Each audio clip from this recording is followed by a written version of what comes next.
একটা খুব ইম্পর্টেন্ট প্রশ্ন জানেন তো, why is erectile dysfunction not only a performance issue? এই যে আমি পারফর্ম করতে পারছি না, দুঃখ, ঠিক আছে, এটা কিন্তু শুধু নয়, it is also a deep rooted cause of an health emergency. হ্যাঁ, এই নিয়ে আমি কিন্তু দেখবেন 3-4 বছর পুরনো যারা আমাদের সাথে আছেন অনেকদিন ধরে, আমার এরকম ভিডিও আছে যেখানে আমি বলেছি পুরুষ মানুষরা 30 বছর 35 বছর আজকে হার্টের স্টেটে বসছে, এবং তাদের দেখা গেছে তাদের 5-7 বছর আগেই তাদের কিন্তু ইরেকটাইল ডিসফাংশন শুরু হয়ে গেছে। সুতরাং erectile dysfunction is a red flag for a letter cardiovascular event.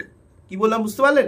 তার মানে যে ধমনীতে আমাদের যে পেনিসের ধমনী অনেক সরু, হার্টের ধমনী অনেক মোটা, অ্যাথেরোস্ক্লেরোসিস, হাইপারলিপিডিমি, এই যে কোলেস্ট্রল রিলেটেড ইস্যুস, সেখানে ধমনীগুলোই আস্তে আস্তে আগেই বুঝে যাচ্ছে, অনেক দিন আগে।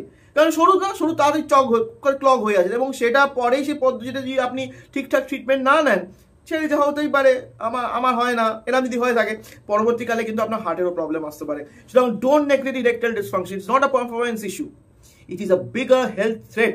আজকালকার দিনে পুরুষ মানুষের প্রচুর প্রবলেম আসছে জানেন তো, এবং ইরেকটাইল ডিসফাংশন কিন্তু একটা। সুতরাং আপনার যদি হয়ে থাকে সরাসরি আপনার অ্যান্ডোলজিস্টের সাথে কাছে যান, তাকে চিকিৎসা নিন, হয়তো খুব তাড়াতাড়ি আপনি কিওর হতে পারবেন, হয়তো আপনার কন্ট্রোল হতে পারবে। কিওর অনেকে চেষ্টা করেন যে কিওর কি আছে, অনেক সময় কিওর নেই কিন্তু কন্ট্রোল আছে। অনেকে পেনাইল ইমপ্লান্ট চান, অনেকে মেডিসিনে ঠিক হতে পারে, কিন্তু it's a different variety of treatment options আছে। পিআরপি আছে, হাই শক ওয়েভ লিথোট্রিপসি আছে।